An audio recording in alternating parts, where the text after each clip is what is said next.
사랑하는 여러분, 하나님에 대한 사랑과 하나님에 대한 은혜가 더욱 뜨거워지기를 소원합니다.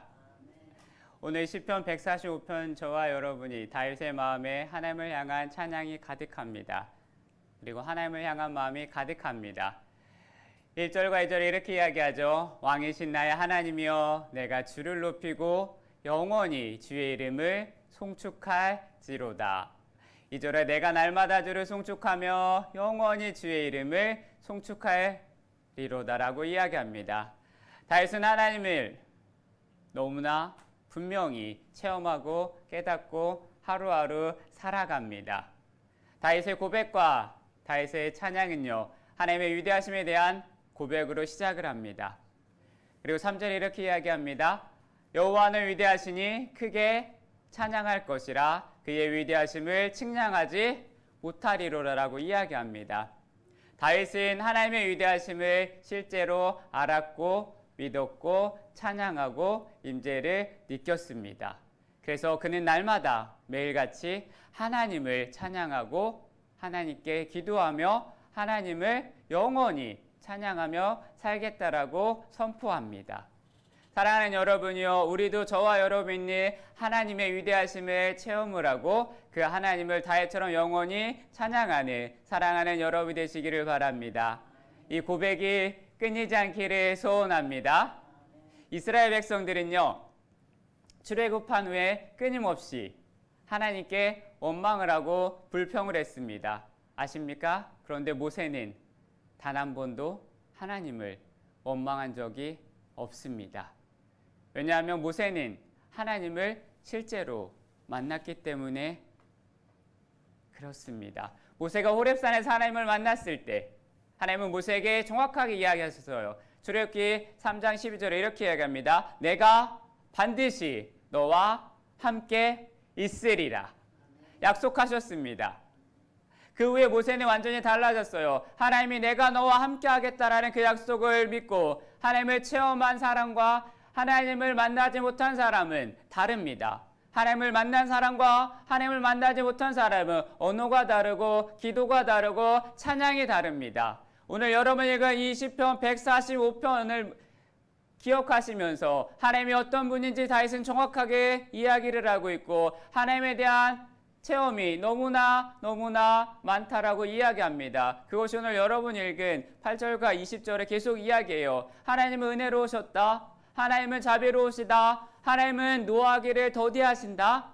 하나님은 인자하심이 그 누구보다 크시다. 하나님은 다윗이 넘어졌을 때 나를 붙잡아 주셨고 내가 힘들었을 때 나에게 힘을 주셨고 내가 세상에게 짓눌렸을 때 일으켜 주셨고 나에게 때를 따라 일용할 양식을 주셨다라고 이야기합니다. 하나님은 모든 일에 의로우심으로 사랑하심으로 다윗을 진심으로 하나님을 찬양하고 기도하고 고백합니다. 아십니까? 하나님을 경외할 때 소원을 이루어 주셨고 하나님께 부르짖었을 때 하나님이 그를 구원해 주셨고 하나님을 사랑할 때 지켜 주셨고 약한 사람, 악한 사람을 다 주변에서 멸하여 주셨습니다. 이 고백이 다윗이 실제로 하나님이 그러했다는 것을 체험했다라는 거예요. 체험해서 알고 느끼고 경험했다라고 이야기를 합니다. 사랑하는 여러분이요, 하나님은 여러분에게 어떤 분이십니까? 우리는 체험한 대로 고백하며 기도할 수 있습니다. 사랑하는 여러분요, 저와 여러분이 하나님의 임재를 경험하며 우리는 십자가의 은혜로 속량받는 그 구원의 기쁨을 우리는 알고 고백합니다. 그래서 어린 양 예수라는 그 가사가 나올 때 저는 굉장히 감격을 합니다. 왜냐하면 주님이 저와 여러분을 대신해서 십자가에서 죽으셨습니다. 그리고 하나님의 어린 양이 너무 저와 여러분에게 구원의 속량을 주셨습니다. 제게 예수님은 어린 양 예수 그리스도이십니다. 그래서 시편 145편에 이야기하죠. 다윗이 체험한 하나님은 지금 저와 우리가 믿는 그 하나님과 동일합니다. 다윗이 믿었던 하나님이 저와 여러분의 하나님이 되기를 소원합니다. 우리도 하나님을 그렇게 체험할 수 있습니다. 우리도 하나님을 그렇게 고백할 수 있고 우리도 하나님을 그렇게 찬양할 수 있습니다. 다윗이 체험하고 경험한 하나님을 우리도 체험할 수 있습니다. 그런데 사랑하는 여러분이요, 하나님의 체험만 구하시지 마시고요, 체험만 구하기에 많은 사람들이 그것에 목적을 두며 실망을 합니다. 다윗처럼 하나님을 사랑하십시오. 사랑하시되 끝까지 사랑하시는 것이 중요합니다. 다윗이 하나님을 깊고 정말로 구체적이고 정말로 세밀하게 체험한 것은 하나님을 정말 사랑했기 때문입니다. 시편 18편 1절에 이렇게 이야기하죠. 나의 힘이신 여호와여, 내가 주를 사랑하나이다. 사랑하는 여러분이요, 우리를 향한 하나님의 뜻은 무엇입니까? 간단해요. 하나님이 저와 여러분에게 향한 하나님의 뜻이 술을 끊는 것일까요? 아니면 11조를 내는 것일까요? 저와 여러분의 성질을 죽이는 것일까요? 아니면 은밀한 죄를 끊는 것일까요? 아니면 새벽에 나와 기도하는 것일까요? 아니면 여러분이 집에서 가정 예배를 드리시는 걸까요? 아니면 전도하는 걸까요? 여러 가지가 있지만 제일 중요한 것은 목숨을 바쳐 하나님을 사랑하는 것입니다.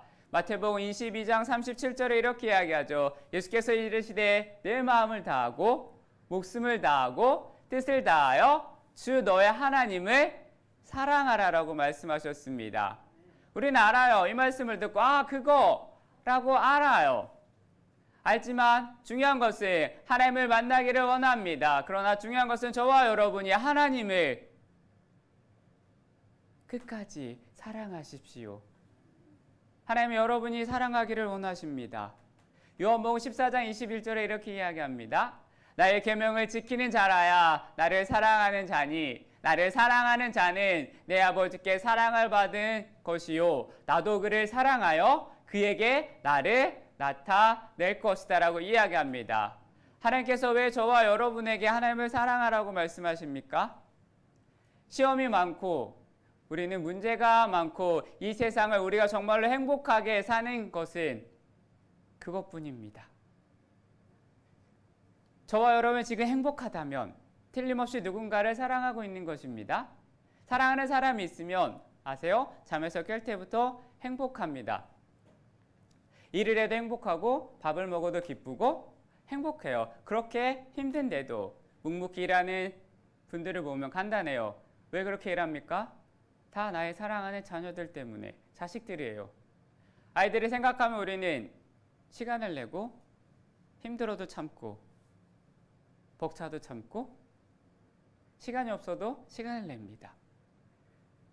참을 수 있어요. 견딜 수 있어요. 사랑하는 여러분 아십니까? 하나님도 그러하십니다. 하나님의 행복은 무엇일까요? 우리를 사랑하시는 것입니다. 그래서 독생자 예수 그리스도를 십자가에 못 박혀 죽게 하셨습니다. 십자가를 보시면서 내가 너를 사랑한다. 이 하나님의 음성이 들려지기를 원합니다. 들려졌다며 평생 들려지기를 소원합니다. 행사가 아니에요. 부활절이라고 헌금을 하고 고난주가 아니라 그냥 쇼를 하는 것이 아니라 저와 여러분을 구원한 그 하나님의 감격이 매일같이 여러분에게 샘솟으시기를 바랍니다. 내가 예수님을 부르는데 그 감격이 사라졌다며 우리는 뒤를 돌아봐야 합니다. 하나님은 저와 여러분을 마음과 정성과 뜻을 다하여 사랑하셨습니다. 모든 것을 다 주셨습니다. 그렇게 결단하셔서 아들까지 주셨어요. 이것이 하나님의 사랑이고 행복입니다. 그래서 하나님은 우리에게 하나님을 사랑하라고 말씀하십니다. 그것이 우리를 살리는 거고 그게 우리가 가장 행복한 길입니다. 하나님을 사랑하는 우선순위가 밀리지 않기를 소원합니다. 예수님을 3번 부인한 베드로, 마음이 무너진 그 베드로를 예수님이 찾아가셨어요. 그리고 말씀하십니다. 요한의 아들 시몬아, 내가 이 사람들보다 나를 더 사랑하느냐? 이 물음에 베드로가 대답하죠. 제가 주님을 사랑하는지 주님이 아시지 않습니까? 그 고백으로 베드로는 다시금 하나님의 아름다운 위대한 사도가 되었습니다. 이 시간 주님은 저와 여러분에게 동일하게 물으십니다. 내가 나를 사랑하느냐? 그것이 저와 여러분을 살리는 말씀이 되기를 바랍니다. 오늘 하루를 시작하실 텐데요. 이 음성이 들려지길 바랍니다. 내가 나를 사랑하느냐. 하나님을 사랑하신다는 것이 믿어지는 것은 엄청난 거예요.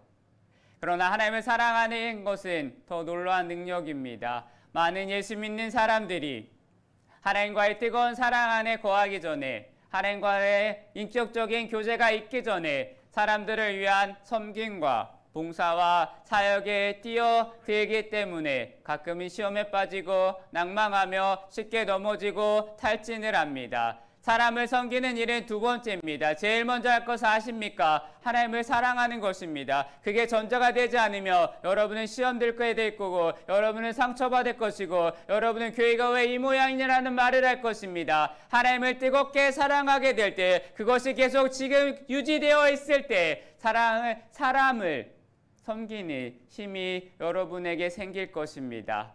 어떤 교회에서요, 여신도회장이 너무 사람에게 상처를 받아서 목사님에게 찾아갔어요. 그래서 이렇게 이야기합니다. 목사님, 저 더러워서 여신도회장 못하겠어요 라고 사표를 냈어요. 그랬더니 목사님이 이렇게 이야기했어요. 여신도회장 직분은 제게 준 게 아닙니다. 하나님께서 주신 것입니다. 그러니 그 사표 저한테 주지 마시고 강대상 앞으로 가져다가 하나님께 내세요 라고 이야기했대요. 그래서 가서 이렇게 이야기하라고 했대요. 하나님, 나 더러워서 여신도회장 못하겠어요 하고 하나님께 사표 내렸대요. 그랬더니 그 여신도회장이 강대상까지 갔어요. 그리고 뭐라고 한지 아십니까? 죄송해요 하고 집에 돌아갔답니다. 어느 문제나 결국은 하나님과의 관계가 열쇠입니다. 하나님과의 관계가 틀어지면 다 서운해지고 하나님을 덜 사랑하며 시험에 들게 되어 있습니다. 1시간 기도가 힘든 게 아니고 30분 기도가 힘든 게 아니고 주님과 사랑에 문제가 생긴 거예요. 내가 기도에 집중이 안 된다. 내가 1시간 기도를 못하겠다. 내가 30분 기도를 못하겠다. 그것은 주님과의 관계가 깨진 겁니다. 사랑하는 사람과의 대화가 시간이 가는지 모르는 건데 그게 지루하다며 우리는 그게 깨진 거예요. 1시간 기도는 목표가 아니라 사랑입니다. 기도는 버티는 게 아니라 대화고 사랑입니다. 내가 사랑하면 사랑할수록 마음에 가는 것처럼 예수님을 사랑하며 우리는 1시간 기도가 문제가 되지 않고 하나님의 말씀을 보는 게 문제가 되지 않습니다. 그런데 그게 깨지면 그렇게 지루하고 그렇게 예배 시간이 안 가고 그렇게 드라마는 잘 가며 우리는 우리의 마음이 갈라져 있다는 것을 반드시 기억하고 살아가는 저와 여러분이 되시기를 바랍니다. 오늘 성경 이야기합니다. 하나님을 뜨겁게 사랑하라. 사랑해야 사랑과의 관계, 사역의 관계, 교회에서 봉사의 관계가 상처를 받지 않으며 탈진하지 않으며 나는 시험에 들었다라고 말을 하지 않게 될 것입니다. 아십니까? 하나님을 사랑하게 되면 여러분에게 유혹이 줄어들 거예요. 여러분에게 문제가 줄어들 거예요. 여러분에게 시험거리가 줄어들 것입니다. 죄를 짓지도 싸우지도 않게 될 것입니다. 우리가 죄를 짓거나 우리가 화가 나거나 우리가 시험에 드는 것은 하나님과의 사랑의 관계가 줄어드는 거예요. 핸드폰 배터리가 줄어들듯이 하나님과의 사랑의 퍼센트가 줄어들게 되며 다른 게 올라온다는 사실을 오늘 반드시 기억하며 하나님의 사랑을 끝까지 붙잡는 사랑하는 여러분이 되시기를 바랍니다. 보이지 않는 하나님을 어떻게 사랑할 수 있습니까? 라고 가끔 질문하는데 베드로는 이렇게 이야기했어요. 초대교회 당시 교인들이 다 그랬습니다. 베드로전서 1장 8절은 그래서 이렇게 이야기를 합니다. 예수를 너희가 보지 못하였느냐? 사랑하는 도다. 이제도 보지 못하나 믿고 말할 수 없는 영광스러운 즐거움으로 기뻐한다라고 이야기합니다. 다윗은 보이지 않는 하나님을 사랑했습니다. 어떻게 사랑하게 되었습니까? 다윗의 고백은 그 비밀에서 나와 있어요. 예수님을 진심으로 정말로 간절하게 부르는 모든 사람에게 만나주시고 가까이 하신다라고 말씀하셨습니다. 정말 쉬워요. 예수님을 간절히 부르면 돼요. 번호표 뽑고 기다리는 게 아니라, 정말로 예약을 거는 게 아니라, 내가 하나님을 부르며 하나님은 여러분에게 말씀하실 것이고, 여러분에게 응답하실 것이고, 여러분 인격적으로 만나 주실 것입니다. 예수님을 경외하는 사람들의 부르짖는 소리를 하나님은 들으시고 반드시 구원해 주신다라고 말씀하셨습니다. 예수님을 사랑하는 사람은 누구나 주님이 지켜주실 것이고 보호하여 주실 것이고 주님이 그 길을 인도하여 주실 것입니다. 다윗이 하나님을 사랑하기 전에 먼저 진심으로 하나님을 찾았다라고 이야기했습니다. 사랑하십니까? 하나님을 사랑하십니까? 그러면 하나님을 진심으로 부르짖으십시오. 하나님을 진심으로 찾으십시오. 어제 찾았다면 오늘도 당연히 하나님만을 찾고, 여전히 주님 앞에 설 때까지 주님만을 찾고 찾아 하나님의 사랑이 무너지지 않는 사랑하는 여러분이 되시기를 바랍니다. 그리고 하나님만을 경외하십시오. 하나님을 사랑하셨다며 하나님을 경외하십시오. 누구든지 다윗처럼 하나님을 찾고 경외하며 하나님을 사랑하게 되어 있습니다. 어떤 사람과 친해지려면 그 사람을 교제를 해야 되고, 그 사람과 자주 만나고 그 사람을 알아가야 됩니다. 그리고 어떤 사람과 친해지려면 그 사람을 자주 생각해야 되고 자주 연락을 해야 되는 거예요. 어느 날 갑자기 나 너랑 친해 라고 하면은 보이스피싱이죠. 똑같은 거예요. 하나님을 사랑하려면 먼저 하나님을 생각하셔야 되고 하나님께 마음을 드려야 되고, 아십니까? 우리가 원하는 것에 마음이 가게 되어 있어요. 마음이 가면 한 번 더 생각하고 먹을 거라도 하나 더 주고 한 번 더 전화를 합니다. 똑같은 거예요. 하나님께 여러분의 마음을 먼저 생각하려면 하나님을 많이 생각하십시오. 그리고 그렇게 하나님을 사랑하게 되었을 때 우리는 더욱더 하나님을 생각하며 하나님의 은혜가 여러분에게 충만하게 부어질 것입니다. 우리는 소중하게 생각하는 것에 마음이 갑니다. 인간 어쩔 수 없어요. 그래서 우리는 우리 자식에게 마음이 가고, 내가 사랑하는 사람에게 마음이 가고, 내가 좋아하는 사람에게 마음이 갑니다. 하나님을 많이 사랑하시고 많이 생각하십시오. 오늘 하루도 하나님을 더 생각하시고 하나님을 더 사랑하는 여러분이 되길 바랍니다. 사랑하는 여러분이요, 하나님을 마음과 뜻과 정성을 다해 사랑하는 것이 가장 잘 사는 것입니다. 하나님을 사랑하는 것은 마음과 뜻과 정성을 다하는 것입니다. 그래서 거기에 모든 시험과 문제를 이기는 열쇠는 거기에 있습니다. 잃어버리지 마십시오. 주님이 여러분에게 주신 열쇠를 잃어버리지 마십시오. 그 열쇠를 가장 사랑하는 저와 여러분이 되기를 바랍니다. 하나님을 사랑한다고 자신 있게 말할 수 없다면, 그게 힘들다면 주님을 바라보는 일부터 시작하십시오. 십자가를 바라보는 일부터 시작하십시오. 사순절이라고 말을 합니다. 여러분에게는 어떤 느낌이십니까? 1년에 한 번 그냥 대충 지나가는 느낌이십니까? 예수를 바라보십시오. 수많은 교회가 있고 수많은 예수 믿는 사람이 있습니다. 예수님을 가장 사랑하는 여러분이 되기를 바랍니다. 중요한 것은 멈추지 마십시오. 예전에 만난 예수님을 붙잡고 거기에 목매지 마십시오. 어제 받았던 은혜로 살아가지 마십시오. 오늘은 오늘의 은혜가 있습니다. 오늘 하나님이 오늘 여러분에게 하고 싶은 이야기가 있으신 거예요. 어제 이야기는 어제로 끝나고 오늘은 여전히 주님을 향한 아름다운 갈망을 멈추지 않는 사랑하는 여러분이 되시길 바랍니다. 누구나 하나님을 사랑하게 되면 다윗처럼 실제로 주님을 만나고 체험하게 될 것입니다. 그동안 하나님이 막연하게 믿어온 것이 아니라 이제는 하나님을 마음과 뜻과 정성을 다하여 사랑하기를 원하는 분을 찾으십니다. 그게 여러분이 되시기를 바랍니다. 그렇게 오늘 하루도 살아가